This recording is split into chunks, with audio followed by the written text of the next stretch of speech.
Hello class, today I am going to teach you vitamin B2 riboflavin. What? Vitamin B2 riboflavin. Okay, riboflavin. So, first of all introduction, this vitamin was isolated in 1933.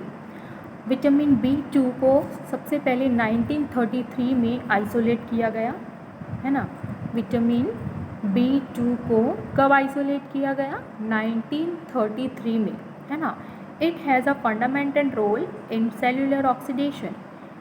Vitamin B2 का एक fundamental role है, और वो fundamental role क्या है कि ये जो है सेल्यूलर ऑक्सीडेशन में हेल्प करता है। विटामिन B2 सेल्यूलर ऑक्सीडेशन में एक रोल प्ले करता है, हेल्प करता है, आप बोल सकते हैं, ठीक है। नेक्स्ट हम देखेंगे डेली रिक्वायरमेंट। हमारी बॉडी को डेली कितनी रिक्वायरमेंट होनी चाहिए विटामिन B2 राइबोफ्लेविन की, है ना। राइबोफ्लेविन की कितनी रिक्वायरमेंट होनी चाहिए, तो ये देखेंगे। सो इन्फेंट, है ना, इन्फेंट में जो है 0.5 mg डेली रिक्वायरमेंट होती है। चिल्ड्रन में 1 mg डेली रिक्वायरमेंट, एडल्ट में 1.5 to 2 mg daily requirement, pregnancy में प्लस 0.2 mg डेली रिक्वायरमेंट, और लैक्टेशन वुमेन में प्लस 0.4 mg डेली रिक्वायरमेंट होती है राइबोफ्लेविन की। अब हम देखेंगे सोर्स ऑफ विटामिन B2, है ना। विटामिन B2 राइबोफ्लेविन की सोर्स देखेंगे कि कहाँ कहाँ से हमको विटामिन B2 मिलता है। तो ये है milk, liver, egg and green leafy vegetables, है ना। Milk, liver, egg, green leafy vegetables, so this all are the rich source of the vitamin B2 means riboflavin. इसके कुछ पुअर सोर्स भी हैं, तो वो है cereals and pulses. Cereals and pulses are the poor source of the riboflavin. Next देखेंगे riboflavin content of some food.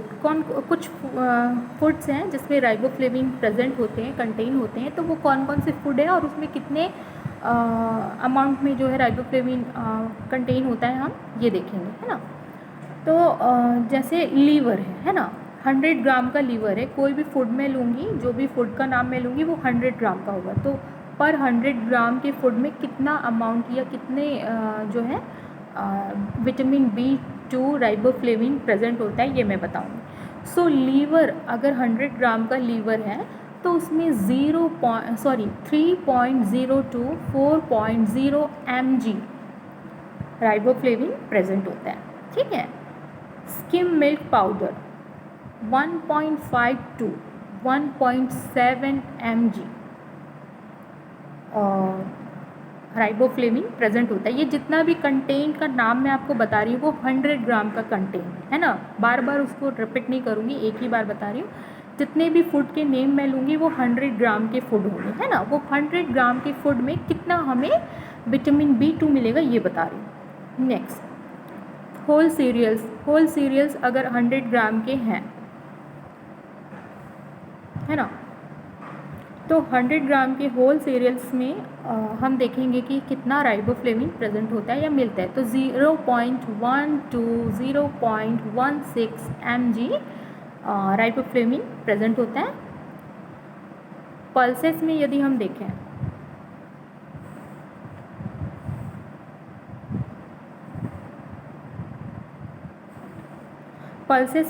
देखें, तो पल्सेस में जो है 0.212 0.32 mg राइबोफ्लेविन प्रेजेंट होता है, ठीक है। नेक्स्ट देखेंगे लीफी वेजिटेबल्स। जितने भी ग्रीन लीफी वेजिटेबल्स होते हैं, लीफी वेजिटेबल्स बोला जा रहा है, उसमें जो है 0.15 to 0.30 mg राइबोफ्लेविन प्रेजेंट होता है। मिल्क में देखेंगे तो 0.15 to 0.20 mg राइबोफ्लेविन प्रेजेंट होता है। एग्स में देखेंगे 0.29 to 0.35 mg राइबोफ्लेविन अवेलेबल होता है ना। अब देखेंगे फंक्शन ऑफ राइबोफ्लेविन। राइबोफ्लेविन के कौन कौन से ऐसे फंक्शन हैं, हमारी बॉडी में क्या फंक्शन है ये देखेंगे, है ना। तो राइबोफ्लेविन का फंक्शन क्या है ये देखेंगे। फर्स्ट, एज अ को enzyme it is a vital factors in protein metabolism. ये जो है राइबोफ्लेविन है एज अ को एंजाइम, ये क्या करता है, हमारी बॉडी का जो वाइटल फंक्शन फैक्टर्स है, मतलब जो प्रोटीन मेटाबॉलिज्म का प्रोसेस है ना, प्रोटीन के मेटाबॉलिज्म के प्रोसेस में एक इम्पॉर्टेंट रोल प्ले करता है ना। नेक्स्ट देखेंगे, एज अ को एंजाइम इन कार्बोहाइड्रेट मेटाबॉलिज्म। ये तो सेकंड पॉइंट यहाँ पे ये बोल रहा है कि कार्बोहाइड्रेट के मेटाबॉलिज्म में भी ये एक तरीके का रोल प्ले करता है ना, कार्बोहाइड्रेट के मेटाबॉलिज्म में भी इम्पॉर्टेंट रोल प्ले कर रहा है। नेक्स्ट हम देखेंगे डेफिशिएंसी ऑफ राइबोफ्लेविन। अगर राइबोफ्लेविन की डेफिशिएंसी है तो क्या देखने को मिलेगा, ये देखेंगे, है ना। तो सबसे पहले हम देखेंगे, सबसे पहला है कि इसमें ओरल एंड फेशियल लीजन्स देखने को मिलेंगे। अगर राइबोफ्लेविन की डेफिशिएंसी है ना, तो सबसे पहले क्या देखने को मिलेगा, ओरल एंड फेशियल रीजन्स देखने को मिलेंगे। तो वो रीजन्स क्या है वो सब हम देखेंगे। Swelling of the lips with cheilosis. हमारे जो लिप्स हैं, है ना, हमारे लिप्स में क्या होंगे, स्वेलिंग देखने को मिलेंगे, ठीक है, विथ चिलोसिस। ये जो अपना कॉर्नर है ना, इस एरिया में आपको वाइट वाइट पपड़ी लाइक जमा हुआ कुछ दिखने को मिलेगा, है ना, इस एरिया में, है ना। तो ये जो है चिलोसिस होगा। इसके अलावा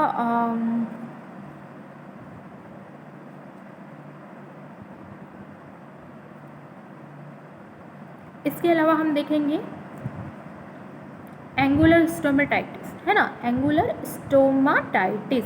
एंगुलर स्टोमेटाइटिस है क्या, ये भी एक तरीके का इसमें क्या होता है, जो हमारे लिप्स हैं, लिप्स के जो कॉर्नर्स हैं वो क्रैक हो जाते हैं, है ना। एंगुलर स्टोमेटाइटिस में क्या होता है, crack in skin at the corner of the lips. हमारे लिप्स का जो कॉर्नर पार्ट है, ये जो कॉर्नर पार्ट है ये क्या हो जाता है, क्रैक हो जाता है। तो इसी को बोल रहे हैं एंगुलर स्टोमाटाइटिस, ठीक है। नेक्स्ट देखेंगे ग्लोसाइटिस।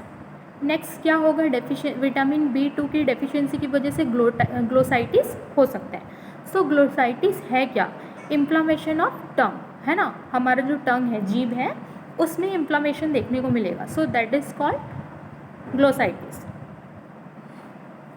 नेक्स्ट पॉइंट है इचिंग, बर्निंग एंड वाटरी आई। हमारी आईज में क्या देखने को मिलेगा, इचिंग, बर्निंग, और आई कैसे दिखेगी, वाटरी आई, है ना। वाटर जैसे एकदम मतलब वाटर डिस्चार्ज हो रहा है, वाटरी आई, इस तरीके का दिखेगा आई, है ना।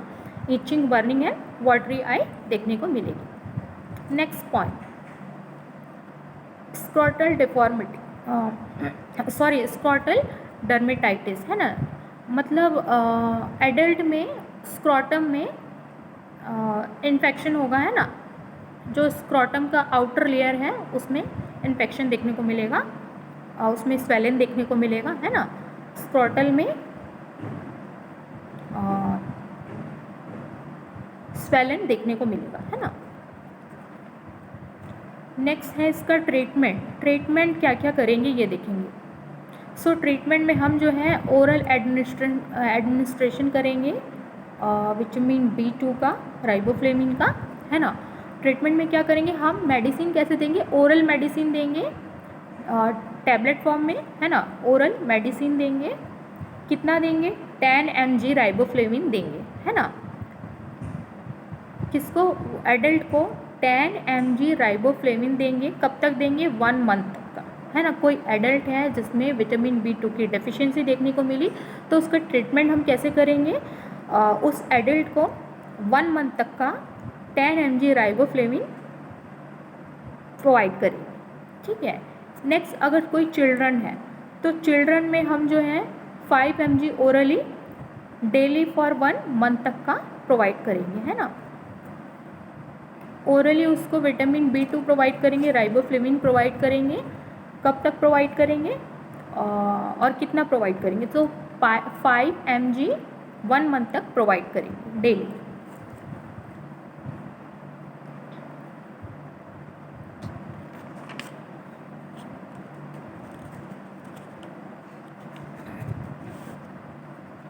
नेक्स्ट हम देखेंगे नाइसिन, है ना। नाइसिन देखेंगे, निकोटेनिक एसिड, है ना। नाइसिन को निकोटेनिक एसिड भी बोलते हैं। क्या बोलते हैं? नाइसिन को निकोटेनिक एसिड, है ना। तो इसमें देखेंगे this vitamin was isolated in 1973 from liver. इस विटामिन को 1973 में फ्रॉम लीवर से इसको आइसोलेट किया गया, है ना। नाइसिन को लीवर से लिया गया। इसको कब आइसोलेट किया गया? 1937 में, है ना।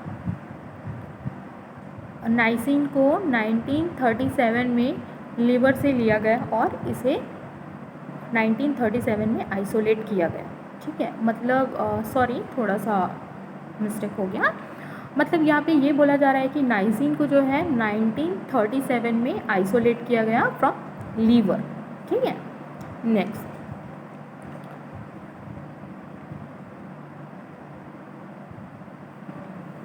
इसमें अगर हम देखेंगे ये जो विटामिन है डिफरेंट होता है अदर विटामिन बी कॉम्प्लेक्स के ग्रुप से, ठीक है।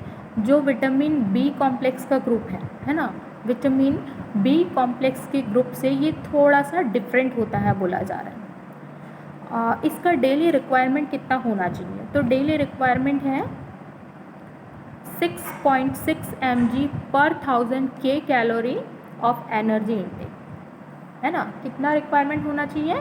6.6 mg पर 1000 K calorie of energy intake होना चाहिए। Daily requirement of niacin, daily कितना लेना चाहिए हम देखेंगे, है ना। इन्फेंट मतलब अलग अलग एज ग्रुप में कितना कितना लेना चाहिए देखेंगे। तो इन्फेंट को जो है 5 to 10 mg नाइसिन इंटेक करना चाहिए। चिल्ड्रन को 10 to 15 mg नाइसिन इंटेक करना चाहिए। एडल्ट को 20 to 25 mg। प्रेगनेंसी में +2 mg, लैक्टेशन वुमेन को +5 mg, ठीक है।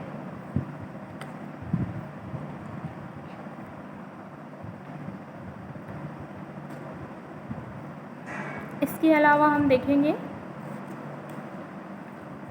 सोर्स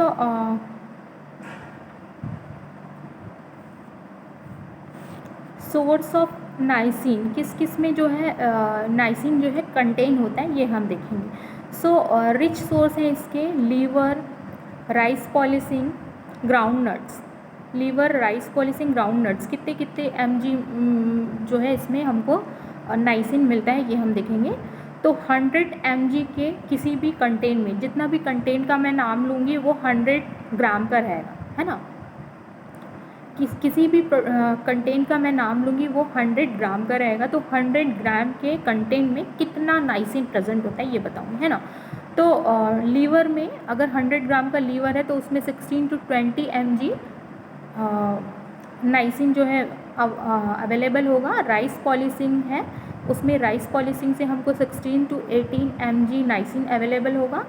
ग्राउंड नट्स हैं तो 14 to 15 mg नाइसिन प्रोवाइड होगा, मिलेगा, है ना। अब गुड सोर्सेस हम देखेंगे, ये रिच सोर्स थे, है ना। अब गुड सोर्स देखेंगे तो होल सीरियल से हमको 3 to 5 mg niacin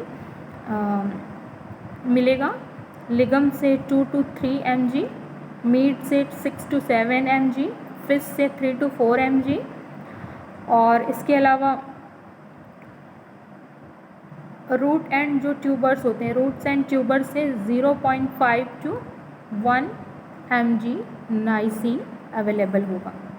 function of niacin में फर्स्ट पॉइंट है कि ये जो है बहुत ही ज़्यादा एसेंशियल होता है कार्बोहाइड्रेट, फैट एंड प्रोटीन के मेटाबॉलिज्म के लिए, है ना। नाइसिन किसके लिए एसेंशियल होता है? कार्बोहाइड्रेट, प्रोटीन एंड फैट के मेटाबॉलिज्म में, है ना। नेक्स्ट बोला जा रहा है ये जो है normal functioning of the skin, मतलब हमारे जो स्किन की नॉर्मल फंक्शनिंग के लिए भी ये एसेंशियल है। इंटेस्टाइन और जो नर्वस सिस्टम है ना, हमारा skin, intestine and nervous system के नॉर्मल फंक्शनिंग के लिए भी ये नाइसिन एसेंशियल है, ऐसा बताया जा रहा है।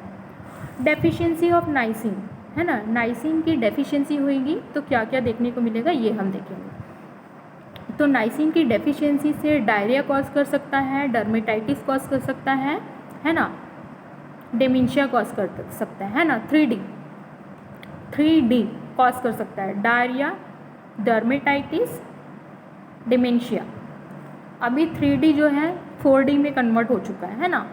Diarrhoea, dermatitis, dementia and death, है ना। जो 3D है वो 4D में कन्वर्ट हो चुका है। तो 4D क्या है, मतलब 3D क्या था, डायरिया, डायरिया, डर्मेटाइटिस, डिमेंशिया था। इसके अलावा इसमें एक और डी ऐड हो गया है, 4D, है ना। तो 4D का मतलब क्या, डेथ। डायरिया में क्या होगा, बॉडी से मतलब लूज मोशन होगा, लूज मोशन के थ्रू बॉडी से वाटर लॉस होगा, है ना। Dermatitis is a skin disease, है ना। रेड वाइट पैचेस देखने को मिलेंगे, पपड़ी जैसे लेयर देखने को मिलेंगे, स्किन डिजीज़, इचिंग वगैरह होगा। डिमेंशिया में क्या होता है, शॉर्ट टर्म मेमोरी, इसमें बार बार भूल जाता है पर्सन, किसी भी चीज़ को याद नहीं रख पाता, भूलने की बीमारी होती है ना। सो ये डिमेंशिया, डेथ, इन सब के अलावा ये तीनों अगर कॉज करेंगे तो डेथ भी होने के चांसेस हो सकते हैं। इन तीनों से डेथ भी हो सकते हैं ना। अब हम देखेंगे विटामिन B6। विटामिन B6 को क्या बोलते हैं, पायरिडॉक्सिन, है ना। विटामिन B6 को क्या बोलते हैं, सॉरी इसके पहले मैं ट्रीटमेंट बता दूँ। नाइसिन का ट्रीटमेंट हम कैसे करेंगे, नाइसिन की डेफिशिएंसी है तो ट्रीटमेंट में हम क्या देंगे, तो 50 mg BD for a week. कोई अगर किसी पर्सन को हम इंजेक्शन फॉर्म में नाइसिन प्रोवाइड करेंगे तो कितना देंगे, 50 mg BD देंगे। BD मतलब ट्विस अ डे, दिन में 2 बार 1 वीक तक का हम उसको 50 mg इंजेक्शन फॉर्म में एडमिनिस्टर करेंगे, ठीक है। और वहीं अगर ओरल डोज देना हो तो ओरल डोज हम कैसे देंगे, ओरली अगर टैबलेट फॉर्म में देना हो तो 100 mg BD मतलब 100 mg दिन में 2 बार 3 वीक तक का प्रोवाइड करेंगे, ठीक है। इंजेक्शन फॉर्म में कैसे दे रहे थे, 50 mg दिन में 2 बार और 1 वीक तक, ठीक है। टैबलेट फॉर्म में दे रहे हैं, ओरल फॉर्म में, ओरल रूट में दे रहे हैं तो 100 mg दिन में 2 बार 3 वीक तक का, ठीक है। अब पढ़ेंगे विटामिन B6 मतलब पायरिडॉक्सिन।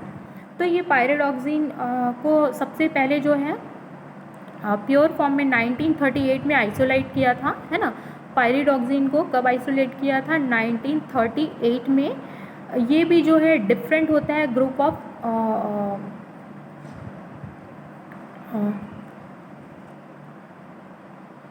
ये भी थोड़ा सा डिफरेंट होता है ना। इसके अलावा हम देखेंगे कि इसमें जो है इसको, ये भी 3 ग्रुप में होते हैं, इसके 3 फॉर्म होते हैं। It occur in 3 form. जो विटामिन B6 है, पायरिडॉक्सिन है, इसके 3 फॉर्म होते हैं। वो 3 फॉर्म क्या है मैं आपको बताऊंगी, पायरिडॉक्सिन, पायरिडॉक्सल एंड पायरिडॉक्सामीन, है ना।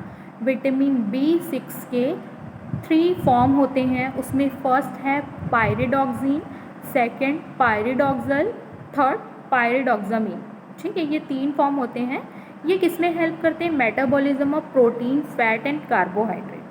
ये जो विटामिन के नाम मैंने जो आपको बताए हैं, है ना, ये किस में हेल्प करते हैं, metabolism of protein, fat and carbohydrate के मेटाबॉलिज्म में ये हेल्प करते हैं, ठीक है। नेक्स्ट हम देखेंगे daily requirement of pyridoxine. Pyridoxine की डेली रिक्वायरमेंट कितना होना चाहिए। इन्फेंट में जो है 0.5 mg डेली रिक्वायरमेंट है, चिल्ड्रन में 1 to 1.5 mg डेली रिक्वायरमेंट है ना। इन्फेंट में 0.5 mg, चिल्ड्रन में 1.15 mg, एडल्ट में 2 mg, pregnant and lactation women में 2.5 mg रिक्वायरमेंट होगी पायरिडॉक्सिन की। सोर्स क्या है पायरिडॉक्सिन की, सबसे रिच सोर्स अगर हम देखें तो वो है राइस पॉलिसिंग, लीवर, है ना। राइस पॉलिसिंग, लीवर, ये रिच सोर्स है पायरिडॉक्सिन की, है ना। इसके अलावा हम देखेंगे मिल्क हो गया, है ना, milk, fresh skimmed milk, whole grain cereals, nuts, soybean and ground nuts, these are the good source of vitamin B6। Rich source क्या थे? Rice polishing and liver rich source थे। लेकिन कुछ गुड सोर्स हैं जो रिच नहीं है but good है, तो वो क्या क्या है? मिल्क है, स्किम मिल्क है, होल ग्रेन सीरियल्स हैं, नट्स है, सोयाबीन, ग्राउंड नट्स, ये सब क्या है? गुड सोर्स है विटामिन B6 पायरोडॉक्सिन। अब हम देखेंगे फंक्शन, इसके फंक्शन। तो फंक्शन में ये क्या करता है? ये जो है काफ़ी एसेंशियल होता है ना, essential for synthesis and breakdown of amino acid. Amino acid and amino acid के ब्रेकडाउन में और उसके सिंथेसिस के लिए ये बहुत ही एसेंशियल है ना। अमाइनो एसिड के ब्रेकडाउन के लिए और सिंथेसिस के लिए बहुत ही एसेंशियल है विटामिन B6, है ना। नेक्स्ट ये किसमें हेल्प करता है? ये जो है सेकंड पॉइंट हम देखेंगे, help in conversion of tryptophan to niacin, है ना। ट्रिप्टोफैन टू नाइसिन में कन्वर्ट करने में ये हेल्प करता है। ट्रिप्टोफैन को नाइसिन में, जो हमारा ट्रिप्टोफैन उसको नाइसिन में कन्वर्ट करने में ये हेल्प करता है, ठीक है। Next, conversion of linoleic acid to arachidonic acid. जो विटामिन B6 है, विटामिन B6 जो है वो लिनोलिक एसिड को आर्किडोनिक एसिड में कन्वर्ट करने में हेल्प करता है। Needed for synthesis of heme, heme के सिंथेसिस में भी हेल्प करता है कौन? Vitamin B6। Next, help in production of antibodies, हमारी बॉडी में एंटीबॉडी प्रोडक्शन के लिए भी ये बहुत हेल्प करता है कौन? विटामिन B6, ठीक है। डेफिशिएंसी देखेंगे कि अगर डेफिशिएंसी हुई विटामिन B6 की तो क्या देखने को मिलेगा? तो हाइपोक्रोमिक एनीमिया देखने को मिलेगा। क्या? Hypochromic anaemia. एनीमिया मतलब मैंने आपको पहले बताया था, बहुत बार बताया है, रेड ब्लड सेल्स की डेफिशिएंसी हो जाती है एनीमिया में। लेकिन यहाँ पे बोल रहा है हाइपोक्रोमिक एनीमिया। हाइपो मतलब क्या होता है? लेस, ठीक है, मीनिंग समझ लीजिए। हाइपो का मतलब होता है लेस और क्रोमिक मतलब होता है कलर। जैसे RBC का कलर क्या हो जा रहा है यहाँ पे? RBC का कलर जो है पैलर कलर देखने को मिल रहा है ना, पैलर देन नॉर्मल। जो नॉर्मल कलर है उस कलर में ना होके थोड़ा सा पैल कलर का देखने को मिलेगा, है ना। तो RBC का कलर यहाँ पे कैसे दिख रहा है? नॉर्मल कलर से पैल कलर दिख रहा है ना, इसलिए इसका नाम क्या दिया गया? Hypochromic anaemia. हाइपो मतलब लेस, क्रोमिक मतलब कलर, ठीक है। तो जो रेड ब्लड सेल्स है उसका कलर, RBC का रेड ब्लड सेल्स का कलर यहाँ पे क्या हो गया? पेल कलर, है ना। नेक्स्ट, तो यहाँ पे क्या हो रहा है? विटामिन B6 की डेफिशिएंसी की वजह से ना हीमोग्लोबिन सिंथेसाइज नहीं हो पा रहा है ना। हाइपोक्रोमिक एनीमिया की वजह से क्या हो रहा है? हीमोग्लोबिन यहाँ पे सिंथेसाइज नहीं हो पा रहा है।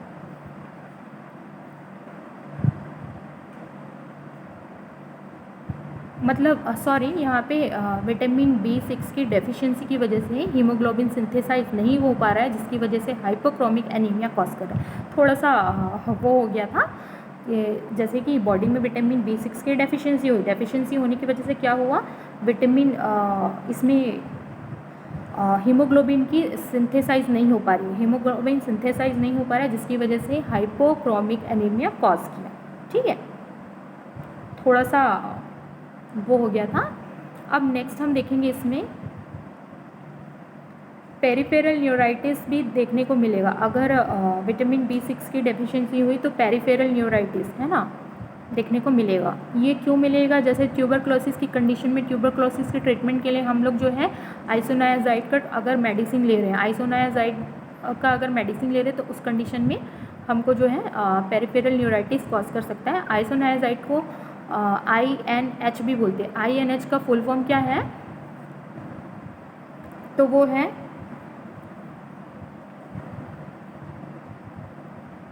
आइसोनिकोटिनिक एसिड हाइड्राजाइड, है ना, आइसोनिकोटेनिक एसिड हाइड्राजाइड जो है IHN का फुल फॉर्म है।